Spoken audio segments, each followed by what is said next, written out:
हाम्रो सङ्घर्ष जारी छ हाम्रो सङ्घर्ष जारी छ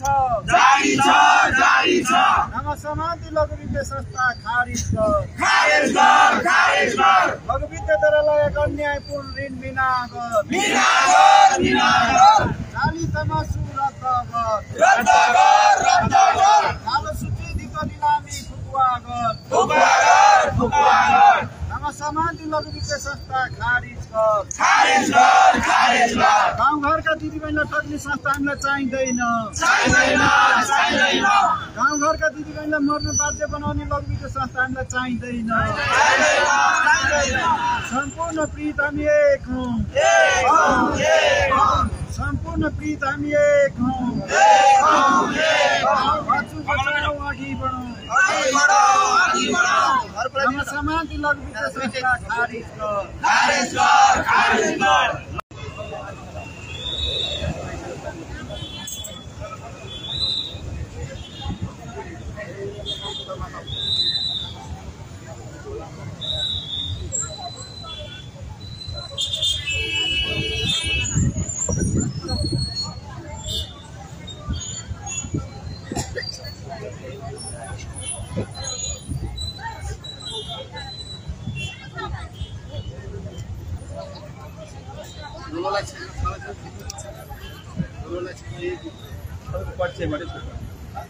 नमस्कार, मेरो नाम युवराज सैनी, म मधुरी जिल्ला बर्दिवास तपाईँहरू यो सडकमा किन यसरी लामो समयदेखि मेन मुख्य तपाईँहरूको माग के हो?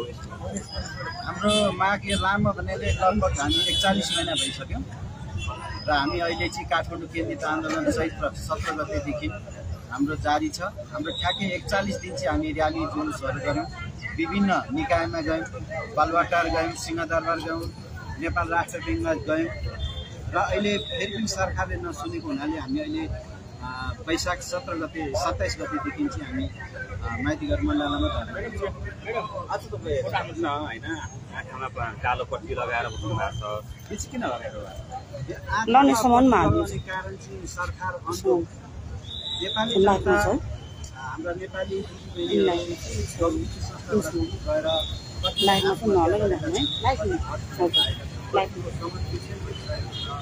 र हामी चैत्र 17 गतेदेखि चाहिँ हामी क्षेत्रपाती पुरानो गोर्खा हस्पिटलमा हामी भोकै प्यासे घाम पानी नभनिकन बसिरहेका छौँ र सरकारले हाम्रो आवाज नसुनिरहेको र हामीलाई नदेखिरहेको मेसेज भएर हामीले आज चाहिँ आँखामा पट्टी बाँधेर विरोध गरिरहेका छौँ। लामो समयदेखि सरकारले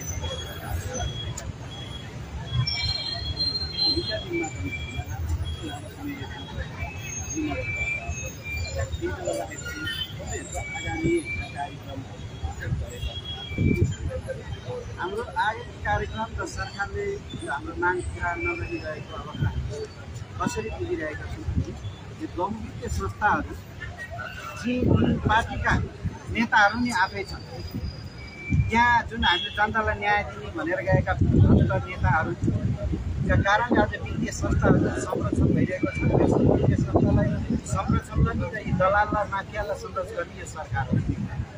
सरकारले त भनौँ न जति पनि सहकारिता भयो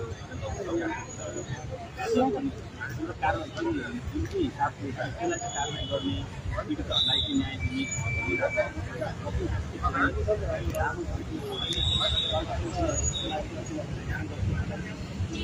होइन, हामी लघुवित्त पीडितहरू हौँ र हाम्रो लघुवित्त पीडितपछि प्रतिवेदनहरू तयार भइसकेको छ। प्रतिवेदन चाहिँ अर्थमन्त्रालयमा पेश भइसकेको छ। त्यो प्रतिवेदन चाहिँ कार्यान्वयन भएकै छैन। कहाँ हामी नेपाली जनता हामी दिदीबहिनीले हामीले सरकारले चाहिँ गरेको कुनै मेसेजै भएको छैन। हामीले त्यो सरकारले चाहिँ हामीलाई न्याय दिएको हामीलाई कुनै उनी भएको छैन नि। कहाँ न्याय? अझै हाम्रो दिदीबहिनीहरूलाई चाहिँ घर छोडेर बाध्य बनाइरहेको छन्, आत्महत्या गर्न बाध्य बनाएको छन्। लघुवित्तका संस्थाहरू कर्मचारीहरूले गाउँ गाउँमा गएर चाहिँ दिदीबहिनीहरूलाई चाहिँ हाक धम्की टर्चर दिने ब्ल्याक लिस्टमा हाल्ने काम गरिरहेको छ। अनि त्यही हो त सरकारले गर्ने काम। सरकारले कहाँ हामीलाई न्याय दिएकै छैन नि।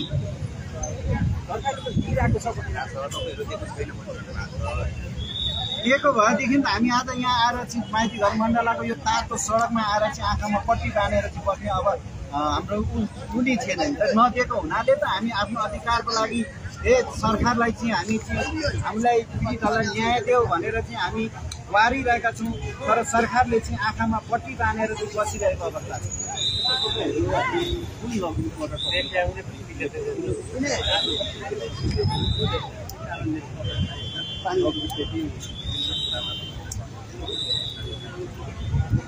नेपालका जति पनि नगरीय संस्था छन् योभन्दा अगाडि अहिले मठ हुँदै हुँदै आएर चाहिँ 55वटा छन्।